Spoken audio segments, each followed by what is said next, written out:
Hi everybody, welcome back.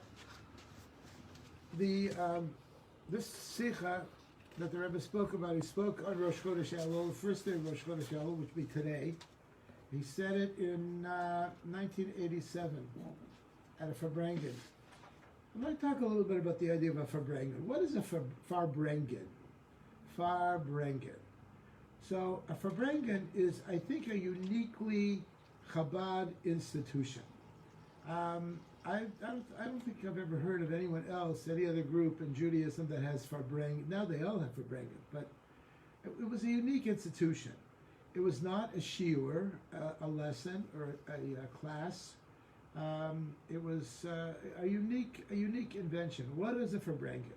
The word Farbrengen really means to bring people together. And it's an informal gathering of people in which Torah is said, personal insights are said, but words especially that touch the heart. So that a Farbrengen is something that should affect you. You should learn something from it in terms of your own personal service to God and your own personal character traits. I remember as a young yeshiva student, one time when I first came to the yeshiva in Morristown, New Jersey, one of my friends in the yeshiva said, Moshe, we're going to have a Farbrengen after class tonight. And we finished learning about 9:30, 10 o'clock, and then we're going to meet, and we're going to bring some refreshments, usually some cookies, some fruit, and a bottle of liquor or wine. And we were older, of course, we were after 21. And we're going to meet, and we're going to go into a private place and have us met. And off we went into the deeper recesses of the yeshiva, which I had never been to before. It was like we went in and out and around and about. And finally we ended up in the boiler room. How they knew it was a boiler room, I have no idea. But there in the boiler room was a lone table and about 5 or 6 chairs around the table. And you could see on the table were some crumbs and some leftovers from a previous Farbrengen. I guess it's a common place where the boys would go if they wanted privacy to make a Farbrengen. And we got together and we sang. We started singing a nigun, a Hasidic melody. And then one of the boys spoke. And he told over some ideas, some thoughts from the Torah portion of the week, or some of the Sikha that the Rebbe spoke about recently, or something like that. Anyhow, one thing led to another, and this was the beginning of the school year, and this young fellow said, his father wanted him to go to college, but he didn't want to go to college. He wanted to stay in yeshiva, and he wanted to continue learning in yeshiva and become a rabbi. But his father was very much opposed to it. They lived in, where did they live? In Montreal, I think. And his father was a religious man, a Chabad follower, but opposed to this because his father was a taxi driver. And his father didn't want his son to be a taxi driver. He wanted his son to make a good living. And he felt that if he was staying in yeshiva, he's not going to make a very good living. So the son said to his father, Dad, why don't we go and see the Rebbe? This was many, many years ago when it was much easier to see the Rebbe. The Rebbe was alive, of course, at that time. So they went to see the Rebbe, and the Rebbe talked to him and heard his concerns. And the Rebbe suggested that he stays in yeshiva. And, of course, the son was very happy. The father accepted it, since the Rebbe told him already.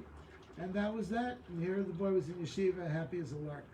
And he shared with the rest of the boys this story, and it really touched my heart to see how much people feel about going to yeshiva versus college, and some of the dynamics of parents and children and things like that. And it was an emotional experience, and it was something that I remember very, very much. When the Rebbe would speak at a Farbrengen, of course, it was more formal. There were thousands of people there. There was a lot of singing. The singing became very animated, very lively at times.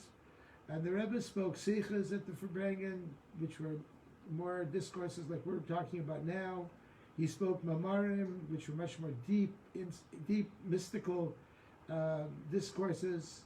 And he would talk about some matters that affected the Jewish people in general. He spoke about Mihu Yehudi, the who is a Jew issue.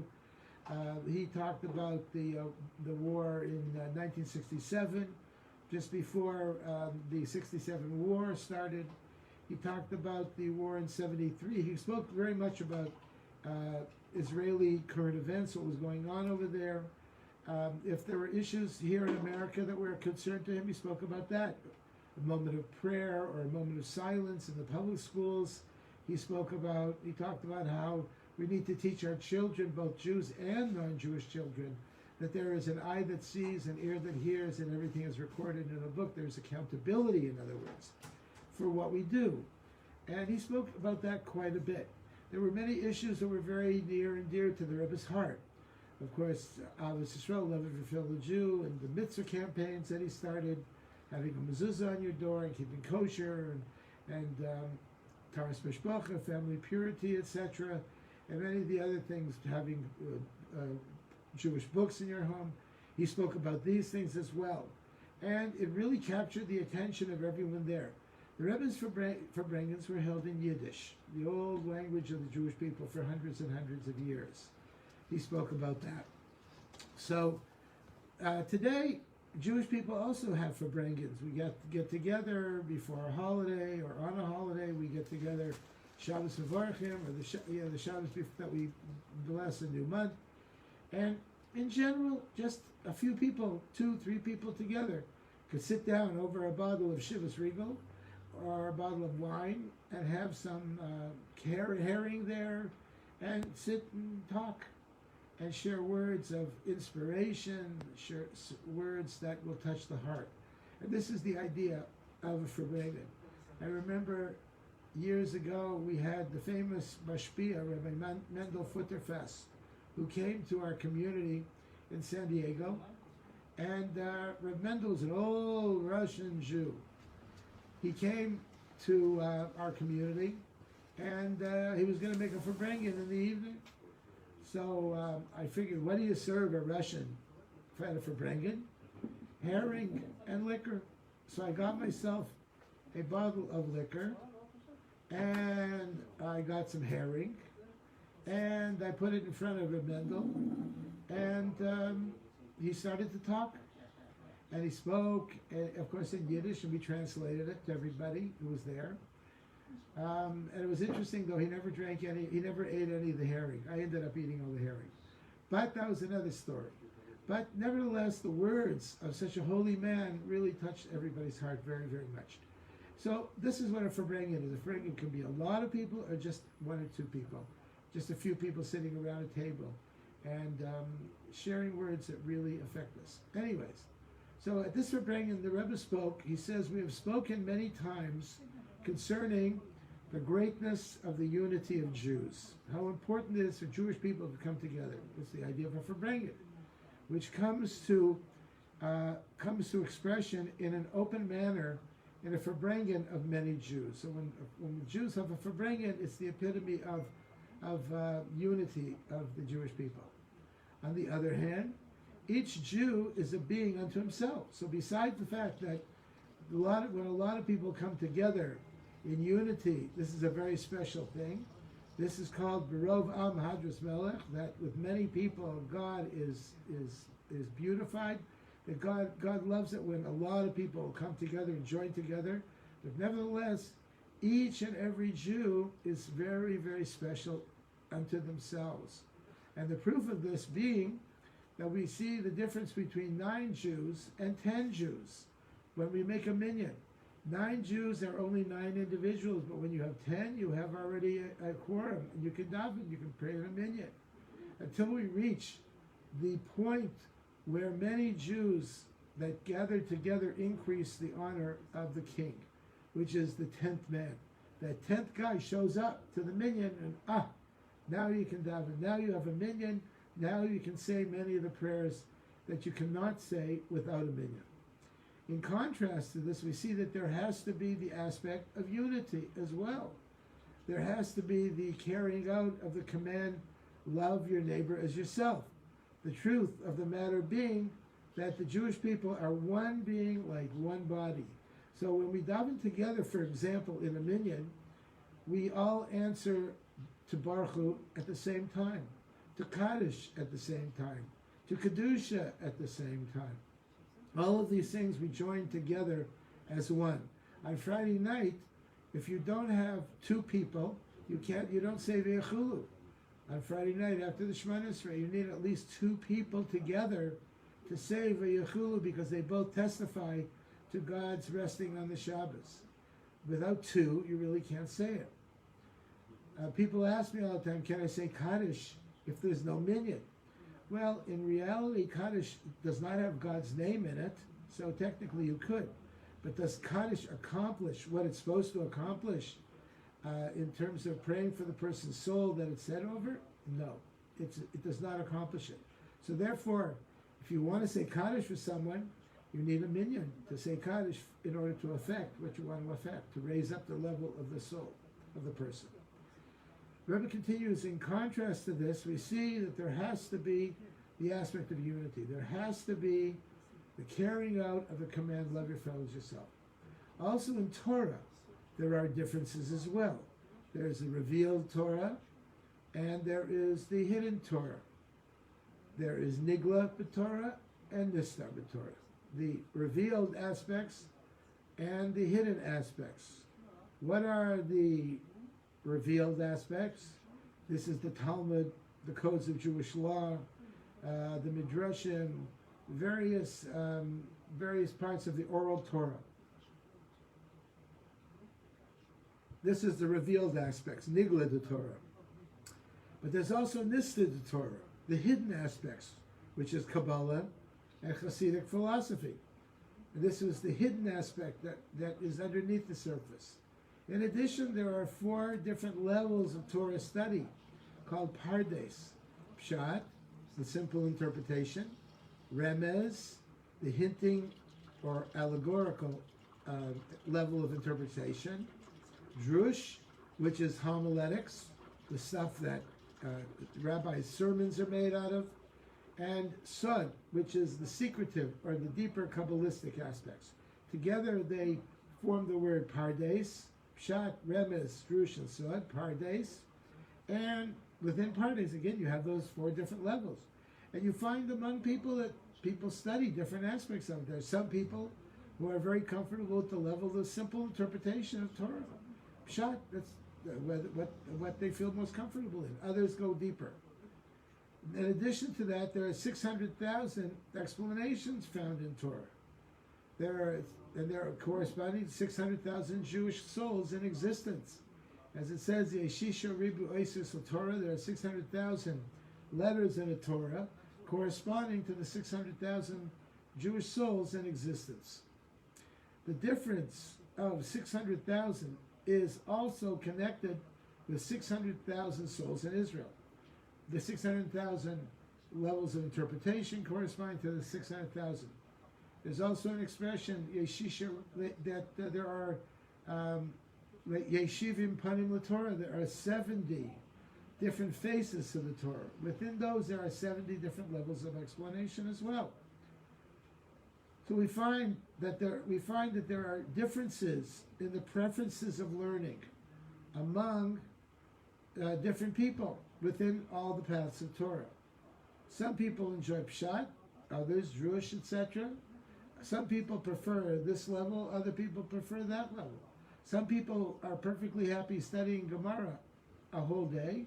Other people like to go a little deeper and go into Hasidic philosophy and even into Kabbalah perhaps, whatever they like. Everyone has their own levels of interpretation that they enjoy and they find meaning to. That is not to say that they shouldn't go through other levels of interpretation, but many times we find people specialize in one particular area as opposed to another particular area. I remember when I was in yeshiva in Israel, I studied in a very Lithuanian yeshiva, and the vast part of the day was composed of Gemara, of Talmud. We studied it from breakfast time till nighttime. Talmud. And that was the main emphasis. 20 minutes a day was Musar, was ethical teachings, but the rest of the entire day was Gemara. when I went to Chabad Yeshiva, it was a little different.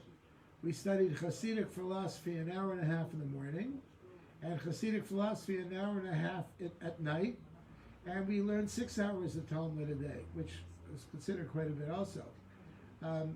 Shulchan Aruch, Code of Jewish Law, also we spent some time learning, and the Torah portion of the week we were expected to learn on our own, and every week we were tested on it. But the fact is that each yeshiva has their own style, and each type of Jewish institution has their own style, and each of them are wonderful, and they're all within the realm of Jewish tradition. I was talking once to a leading Reform rabbi who actually went to an Orthodox yeshiva as a kid, and I asked him, why did you leave the yeshiva world? Why did you leave the Orthodox world? And he answered me and he said, when I was in yeshiva, all we studied was Talmud. And I wasn't so much into the halachic aspect of the Talmud. I was interested more in the stories, the midrashim, the agadata. I was interested in all the beautiful stories and ethical teachings, and we didn't learn so much of that. So I went elsewhere. I went to the Reform, where they studied more of that. And I thought to myself how sad that was, because within Torah there are all kinds of different levels. There are all different ways and different places where you could learn.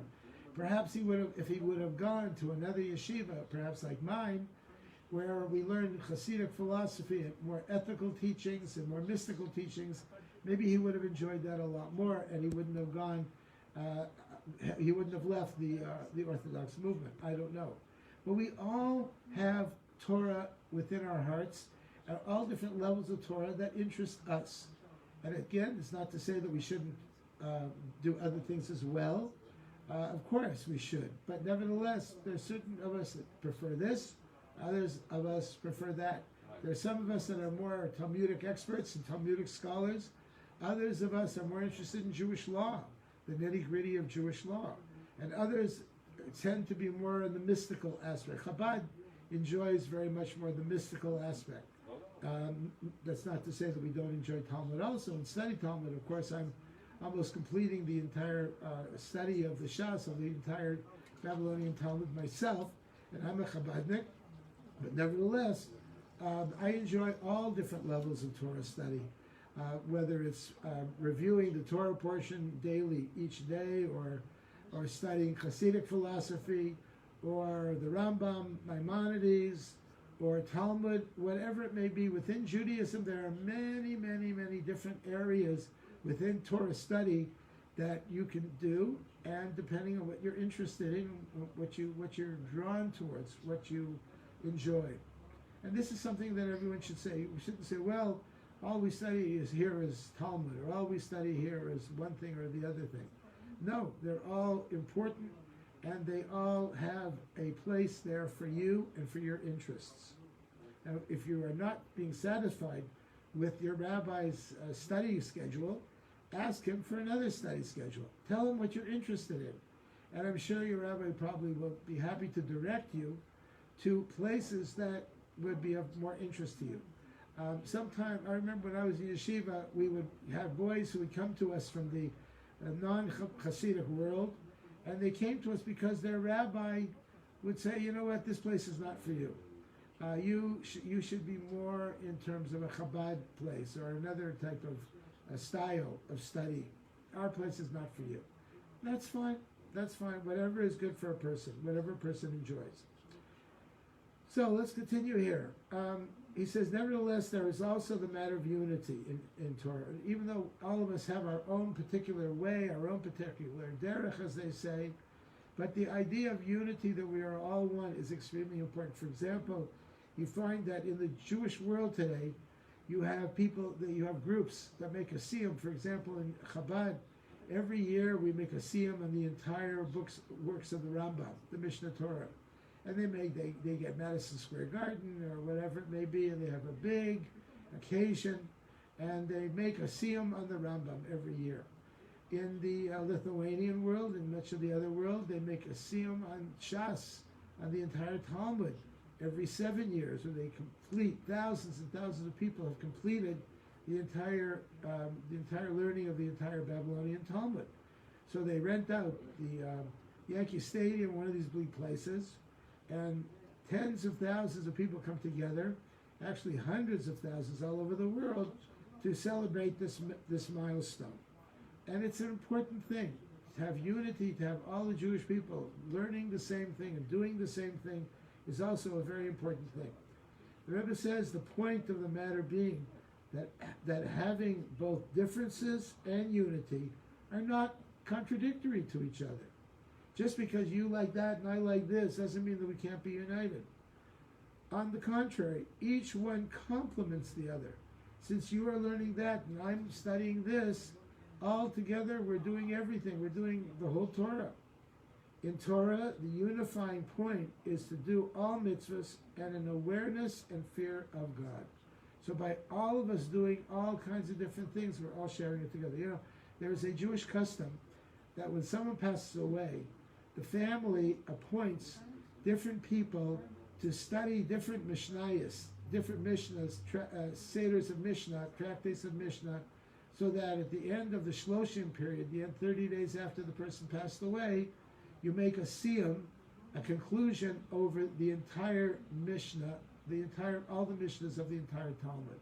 So I've done that many times where people ask me, would you volunteer to learn a particular book of Mishnah or a particular several pages of Gemara in honor of our loved one, and on a certain date we will all have completed it, so that we will, in the merit of the person whose soul passed away, we will make a major siyum over the entire thing. So even though we're all studying something different, but the fact is we're all joining together and in unity completing the entire Talmud. The Rebbe says, however, this unity has to be in a visible form. This being through the gathering together of many different types of Jews. People who work, people who learn, and people who learn different things and who do different types of work. Everybody is different. This also reaches the point until, as the Alter Rebbe says, a Hasidish Verbrengen can accomplish more than the angel Michal can accomplish, by everybody getting together with their own talents, their own interests, their own ways of life. Everyone together makes the Jewish people whole and complete. And the truth is, and some of you might not agree with this, but not every synagogue and not every movement within Orthodoxy is the same. And we are all different. I have had people who came to Chabad, and they, after a number of years, they said, you know what? This is not exactly what I'm looking for. What am I looking for? I'm looking for more Talmud study. I'm looking for more code of Jewish law, halachic emphasis. I want to study more halacha. So I'll direct them to another synagogue, perhaps. Maybe another synagogue is better for them. Maybe another rabbi. I can't imagine any rabbi would be better than me, of course, you know. But we all have our different styles and our different ways of doing things. And even in a person's lifetime, they could go through several different rabbis, several different synagogues, several different places. And for some people, different places to live are better for them. For some people, they want to live in Israel. They want to study Torah in Israel. As it says, Ein Torah k'Torah Eretz Yisrael. There's no Torah study like the Torah that's studied in the land of Israel. But for other people, they prefer it in a place like Lakewood or Morristown, New Jersey, far out in the woods, someplace in America, in some area. For some place, the East Coast is more conducive to their way of life. For some people, the West Coast. For some people, a smaller town. I have a friend who lives, a Chabad follower, who lives in Hawaii. And he raises goats and chickens over there and makes his own wine and milks his own cows and things like that. And this is something that he comes from a Hasidish home, but this is something that he really draws his inspiration from. And he has people who come and visit him, and people who pay to stay at his hotel there. And he has a minyan practically every Shabbos and certainly on holidays. And this is how he makes his living, and he really enjoys being out there on the farm in the middle of nowhere in Maui. Each to his own. If this is what a person enjoys, this is what a person likes, by all means, go for it. As long as it's within the realm of Torah law, as long as they are observing Jewish law, keeping kosher, keeping Shabbos, etc., why not? In addition to the greatness of unity that we have spoken about, this is more so in a gathering which is held in a time when it is an appropriate time for a gathering of unity, such as a holiday or Rosh Chodesh.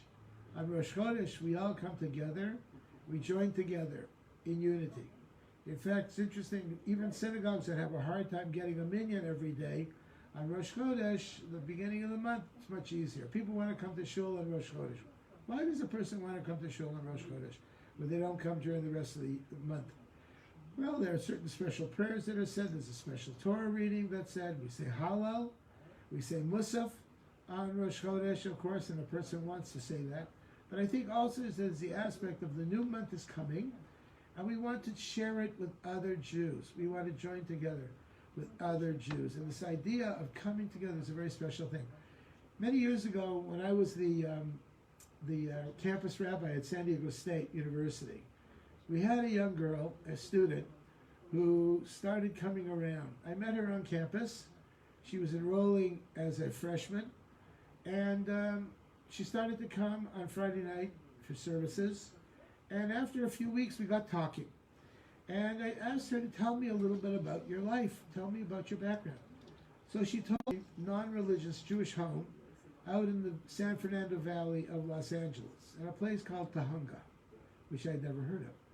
So she came from Tahunga, and she did not have any type of religious traditional background at all. She came to high school, her last year of high school, and she met some Christian missionaries.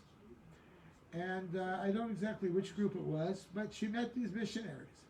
And they started to attract her to their church, and eventually she started to go to church. I don't know if her parents knew about this, but she started to attend church. And she, when they would have Bible study. So they would have Bible study, and if there was a question about Jewish observance from their study of the Bible, they would turn to her, and they would say to her, "Hey, is this how the Jewish people practice Passover?" And she would say to them, "Why are you asking me? I have no idea. I didn't grow up in a religious home. I don't know." They would say, "Yeah, but you're Jewish. And if you're Jewish, obviously you know about this particular ritual that is done by Jewish people." And she said, "I have no idea." And this happened many, many times, that they kept asking her, "Hey, Randy, why don't you know about that? Don't you know about this?" She said, I know about it as much as you know about it. And it really got to her. Finally, she realized, you know what? I may not know so much about being a Jew, but they do. They know more about being a Jew than I do. And I'm trying my best to be like them, but they're not accepting me, even though they are happy to have me. But they know I am different from them. I am not Jewish. I am not a Christian. I'm really not a non-Jew. I'm a Jew. She said, I am a Jew. And then she started thinking, you know what? I miss being with Jews. Here I am with all these non-Jews all the time. I would like to be with Jews. I miss Jews. So when she entered into her first year of college, she decided she's going to start looking for Jews. And she met me, and she started to get involved, and she started to learn Torah as a Jew, and started to practice as a Jew, until eventually she became fully observant. She ended up marrying a young man who was part of our community also. They ended up moving to Israel, where they live now for many, many decades, and they have many beautiful children. And it's all because she missed Jews and she wanted to be with Jews. So we continue to preface. There are months that have in them Yom Tovim. You know that there are certain months that have Yom Tovim. Tishrei, which has Rosh Hashanah, Yom Kippur, and Sukkot. We have Nisan, which has Pesach. We have Sivan, which has Shavuos, and then we have other months that have rabbinical holidays to them. Kislev or Cheshvan have Hanukkah. Adar has Purim, and then we have other minor holidays. For example, like Tu B'Shvat, the 15th of Shvat. We used to have Tisha B'Av, the 9th of Av in the summertime. And then there are some months that have nothing. They don't have any holidays, which are not too many of them, of course. And one of them is Elul. The month of Elul that we are now in has no holidays associated with it at all. But Elul has a unique quality in that it is the month before one of the greatest holidays of all, and that's Rosh Hashanah and Yom Kippur. So Elul is an extremely important holiday. And as the Rebbe says, the uniqueness of Elul compared to others is Elul is the month that there has to be an accounting for the entire year. So during the month of Elul, we make a cheshbon hanefesh. We account for our soul for the entire year of what we've done, both good and bad. Those things that we have accomplished in the world and acted well in, and those that we haven't. We say that God has a special book, which everything is written down in this book, both the good things we've done and not so good things we've done. And it's during the month of ultimate accounting, the ultimate responsibility that comes about on Rosh Hashanah and Yom Kippur. He says this is a fitting preparation for Rosh Hashanah. This fact is applicable to all Jews. Therefore, we see that the service of the month of Elul unifies all categories of Jews, no matter who you are, whoever you are, wherever you go. Every Jew on Elul is doing the exact same thing. Every Jew is doing and accounting for themselves a cheshbon nefesh. When you wish each other a ksiva v'chasima tova, a good and healthy year, and you may be written and inscribed for a good year, it doesn't. You're not just saying that for your friends or for people who go to your synagogue. You're saying it for everybody. The fact is applicable to all Jews. Therefore, we see that the service of the month of Elul unifies all categories of Jews. We're all getting ready for Rosh Hashanah together. Every Jew is unified together. And in fact, very often where some people will not come to shul during the whole year, I have no idea who, but there are people who won't come to shul, who don't come to shul for whatever reason the whole year. On Rosh Hashanah and Yom Kippur, you see them coming. Every single Jew comes. Now, there are many rabbis who don't like that. They say, wait a minute, you're coming, you're coming, you're making up for an entire year on 3 days of the year. You're what they call 3-day-a-year Jews. And they don't look like that. And they take the opportunity of all these hundreds of people coming to shul on Rosh Hashanah and Kippur to let them have it, to yell at them, and to tell them how they should come the rest of the year and things like that. Well, I don't take that attitude. I say, I'm happy to have you. If you're only going to come now, better now than nothing at all. I'm very, very happy to have you come here. We know that God answers our prayers all year long. He answers them wherever we may be. But it's special to come to shul, as we know. You know, there are many more liberal synagogues that are having Zoom meetings for the high holidays this year. They're not going to be having in-person holidays. The Orthodox synagogues, I think, are the only ones that are having in-person high holiday services. We're taking great precautions. Masks are required. We're limiting the amount of people that can come. You need to be registered. In many cases, you need to be members of the synagogue so we know who you are. We'll be taking temperature for many people. We're encouraging seniors not to come, people who are ill not to come. And this year, more than previous years, where we've been encouraging people to come to synagogue, we are actually discouraging it.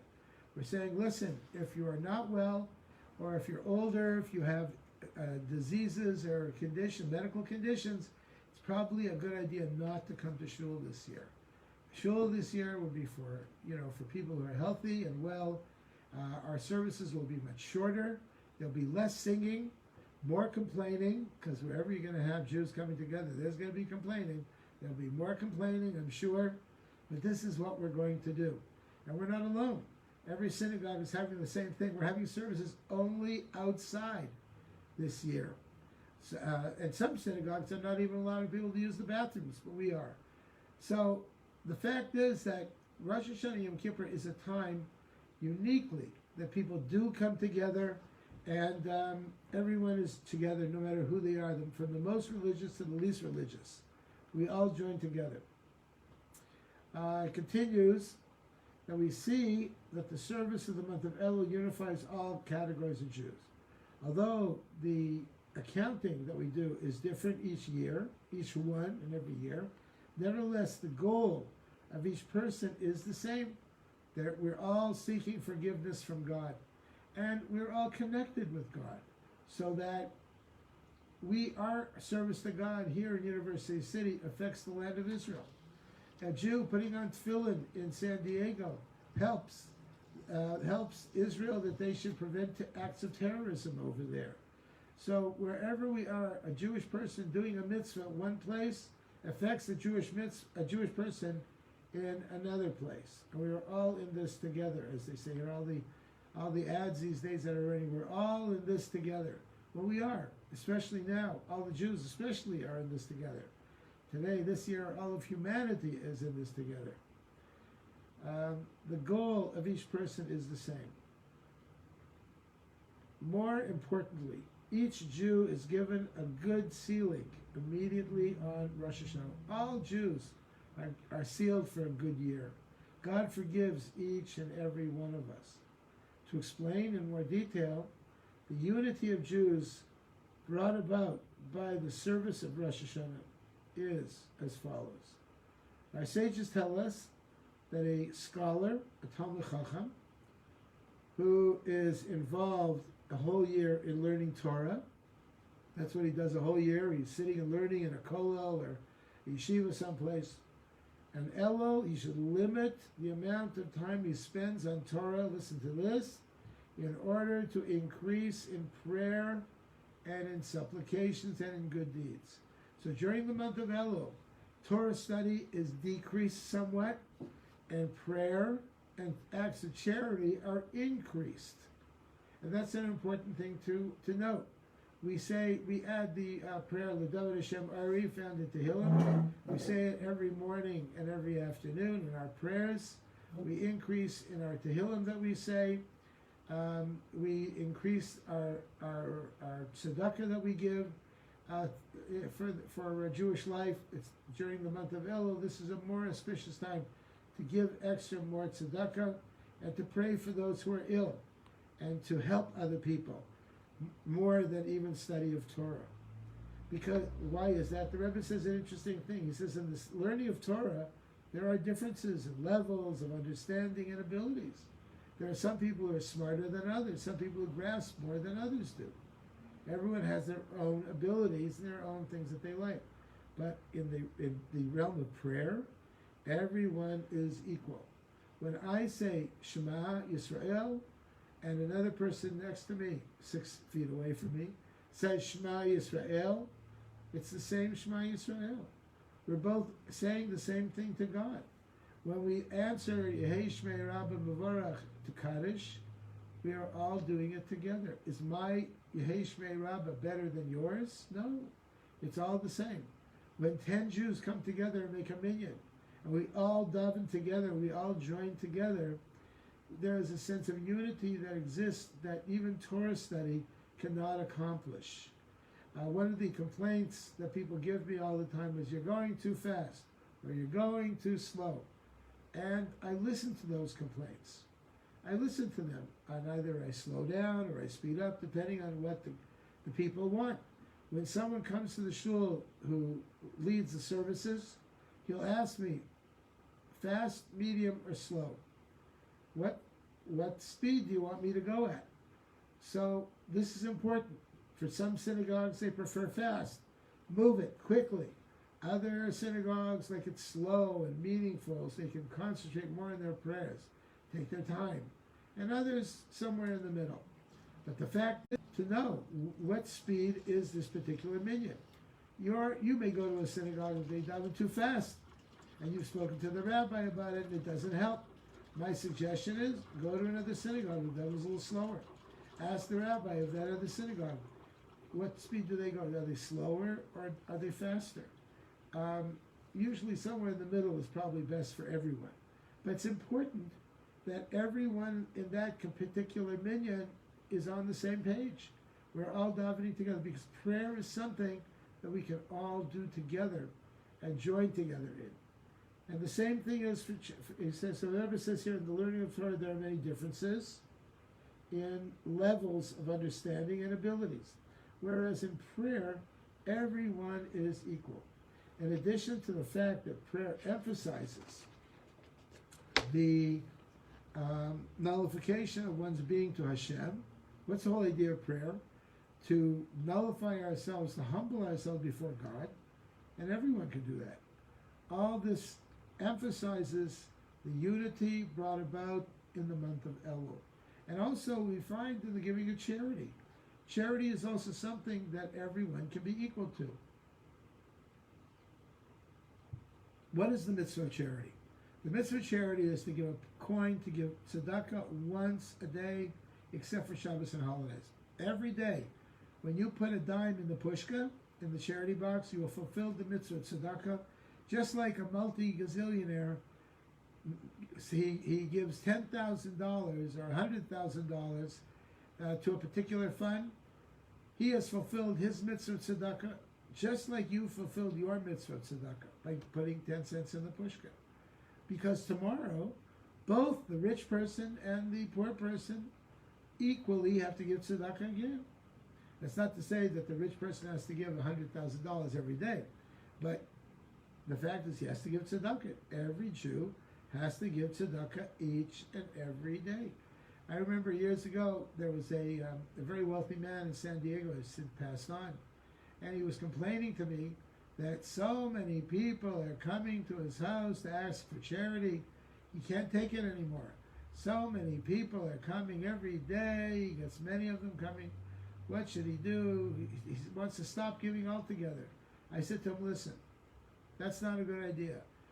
The truth is, when they come to you, give them something. You don't have to give everyone $1,000. Give everyone $18, $10, $100. Give everyone something. But the fact is, you shouldn't turn anybody away. No one should be turned away. Unless it's completely destroying you and you are not able to do your work or continue your life. They're interrupting your dinner and they're interrupting your family time and they're making life miserable. They're driving you crazy. But everyone should give something every day, even the wealthiest and the poorest, even someone who accepts tzedakah, someone who lives off of tzedakah should also give tzedakah. They should also give tzedakah. I was reading an article recently in one of the magazines about the wife of a very wealthy philanthropist, a Jewish philanthropist, a religious Jewish philanthropist. And she was saying how everybody thinks she lives on Easy Street and everything is terrific by her. But it's not so, she said. There are many, many challenges. She said people accost her at all times. If she's shopping, if she's at the store, if she's at the dentist, wherever she is, people are always asking her for money. They're always saying, could you please talk to your husband?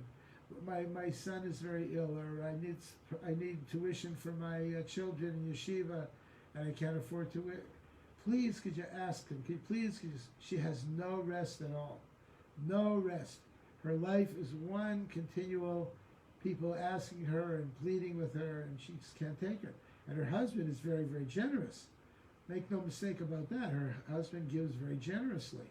He has, in fact, and she tells them, look, my husband has a gabbai tzedakah. He has an attendant whose job it is to disperse funds for charities. And every Monday and Wednesday or whatever, he is there at the house. Come to the house, and he will ascertain your particular need and give you accordingly. And we know that there are many Gvirim, many wealthy people who do just that. They have someone who is in charge and who writes the checks, and people are welcome and present themselves, and they receive a donation, some large and some small, depending on their needs. So the fact is that this poor woman was saying, and you know what? It's even worse, because people don't treat me nicely. People treat me like, if I give to them a lot, I'm their friend. If I don't give to them a lot, they don't even look at me. They don't invite me to their homes.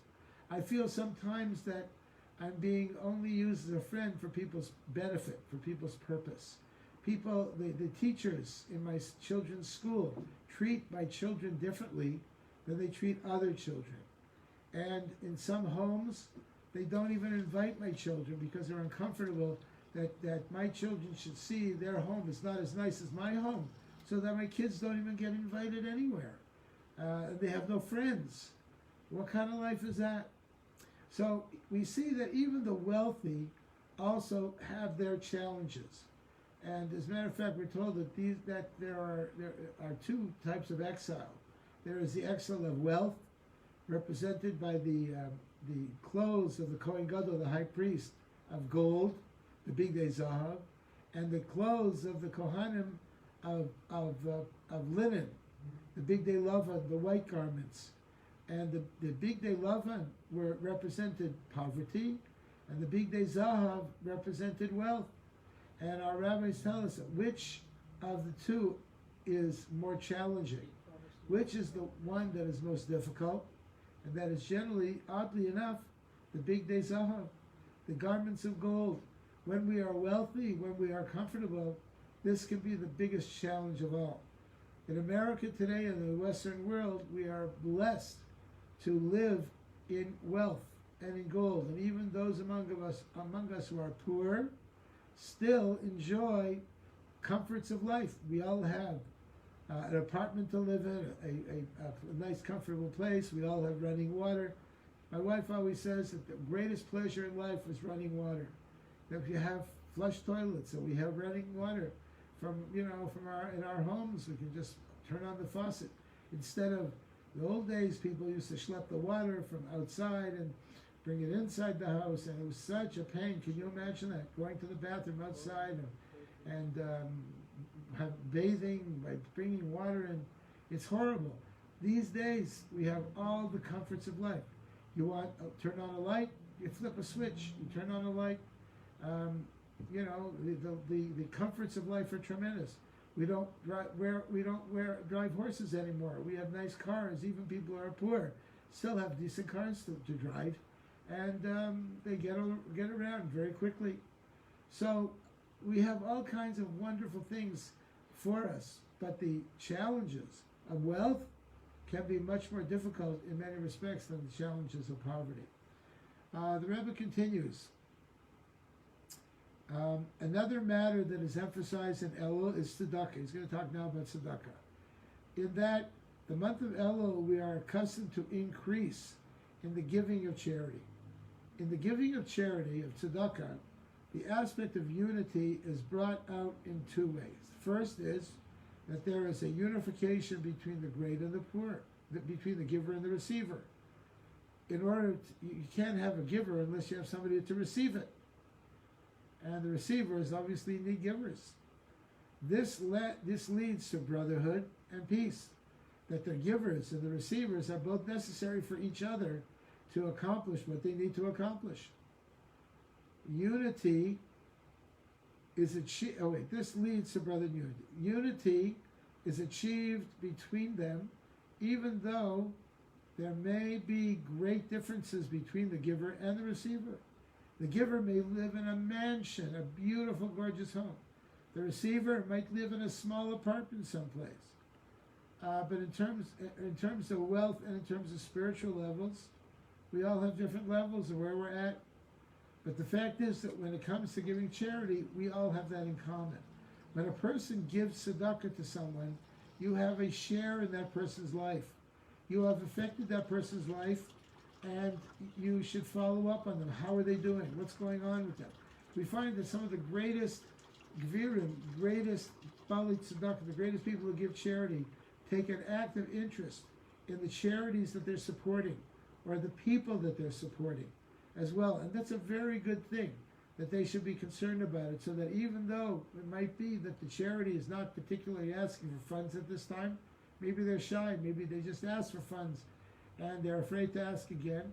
But if you have been giving to a particular charity on a regular basis, or quite often, you should call them up and say, hey, Rabbi, how's the synagogue doing? Do you need a few extra dollars? Do you need some help? I have a very good friend in Crown Heights, a young man who is doing very well financially. And I call him up from time to time just to say hello and see how he's doing. He used to live in San Diego. And then he'll say to me towards the end of our conversation, hey, Rabbi, how are you doing financially? Do you need any help? And I'll say yes or no. Sometimes I'll say no, thank God things are well. If I need help, I'll let you know. And sometimes I do that. Or I'll say, well, to be honest with you, yeah, we could use some help right now. And he'll say, I'm going to send you $5,000, $10,000, send you something to get you through this. If you ever need help, please don't hesitate to call, he'll say to me. What a mensch. That's the way it should be. Take care and be concerned about the places you're giving, because they may need help, but they may be shy to ask. And we certainly need to keep in touch with them as well. The second point is that everyone is equally obligated to give tzedakah, both the wealthy and the poor. Therefore, even though there are many different levels among givers of tzedakah, being that the amount given depends on the financial resources of the giver, nevertheless, from the receiver's viewpoint, it doesn't matter to him if he receives tzedakah from a very wealthy person or from another poor person who is also obligated to give tzedakah. Regarding this mitzvah of giving, all Jews are equal. Now, we're in a situation in Chabad where we help other people, where we, in some cases, disperse charitable funds. There are organizations, community organizations, or private individuals that will say to me, listen, we're having this COVID virus thing, and I know that there are people that are really hurting. Rabbi, I know you have a discretionary fund. You have a fund that you will give out help to people. Here's a check. Put this check towards helping people. And I do that. And I've dispersed, since the virus started in March, thousands and thousands of dollars to needy people, whether it's to provide food for them, or help them with their rent, or their mortgage payments, or their tuition payments for school, or clothing, or gas for their car, or repairs for their car, whatever it may be. And in some cases, people have asked me for help, but interestingly, usually they have not. And I've asked them. I've asked them, how's it going? How's life going on? I have offered some people to give them, and they refused it. They say, Rabbi, give to somebody else who needs it more than me, which is a very nice thought, except they really may need it, and they may be afraid to ask for it. But there's nothing much you can do about that. But I've had a number of people who said to me, give it to someone else who can use it better than me. Said, I've done that. But other people, thank God, they've been very happy to receive it. One family I gave recently $1,000, they couldn't believe it. Helped pay their tuition in school. They were figuring out how they're going to do that. And along comes a miraculous $1,000, which really, really helped out an awful lot. And we are very happy to do that. So if anyone would like to participate, especially before the holidays, everyone has a lot of expenses during the holidays, as you know. I'd be happy to disperse funds for you. All the funds are tax deductible, of course.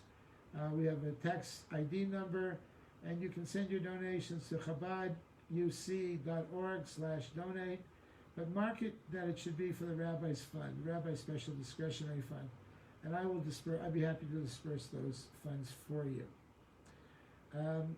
Unity achieved through tzedakah is even greater, the Rebbe says, than that established through prayer. So tzedakah is even more important than prayer.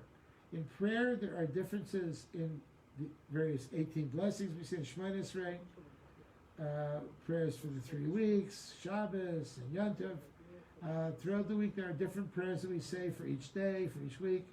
This is not true regarding tzedakah. Regarding tzedakah, a person can fulfill the mitzvah in the same way the whole year by giving a coin to a poor person. By putting a coin into a charity box, giving $1 to a poor person, every single day, except for Shabbos and holidays, every single day you will fulfill the mitzvah of tzedakah, just like the wealthiest man who is given much more than that. Because tzedakah for each individual is really the same. The matter of unity connected with Elul is emphasized by the fact that the letters that spell Elul hint to all matters of service. This service being, in addition to tzedakah that was mentioned, the service of Torah study and prayer, also included teshuvah and the redemption, Mashiach. All these 5 different things are united with the word Elul. Elul has several different acrostics. Last week we talked about Ani Ladodi, Vadodi Li. I am to my beloved, and my beloved is to me, which represents prayer, the connection of God to the Jewish people. Ish L'Re'ehu, Matanas Levyonim, which we say on Purim at the Megillah, that every man should give charity to one another, which was the mitzvah of Purim, is charity. And In Liyado V'Samti Lach refers to the cities of refuge. In olden days, where a person who killed someone by accident could run away and go to a city of refuge where they would be safe. And this is the level of prayer, our sages tell us, that prayer is a refuge for all of us. That by closing ourselves in and davening to Hashem, praying to God, we can also achieve this level. Something has to do with Torah study. Ani Ladodi Vadodi Li is prayer. So the cities of refuge refer to Torah study. Torah is the ultimate city of refuge, the place of refuge for every single Jew. In addition, alluding to all the above, the word Elul begins with the letter Aleph, right? Which symbolizes unity. Aleph is number 1. This infers that all matters of Elul are relevant to everyone equally. The word Elul is the Aleph. So the concept of unity in Elul is emphasized on Rosh Hashanah. Rosh Chodesh Elul includes and unites all the matters of Elul, and is similar to the head of a person, which includes and unites all the limbs of the body. We know that Rosh Hashanah is called Rosh Hashanah, the head of the month, head of the year, not Tchilas Hashanah, not the beginning of the year, because everything comes from the head. All the limbs of the body and all the organs and all the veins and the sinews and nerves and everything all emanate from the head. It all starts from the head. And if the head is not well, the rest of the body will be ill as well, God forbid. And similarly, in the month of Elul, we are preparing the head for its special service for the rest of the year. And therefore, on Elul, it's appropriate to have our service to God special and beautiful and important during this particular month. In that respect, Elul is probably the most important month of the year, which gets us ready for the entire rest of the year. And we take into account all of the matters we have mentioned regarding Elul. We can understand, therefore, the great significance of this month, and especially of this Rosh Chodesh of today. The place of the gathering being held also is auspicious.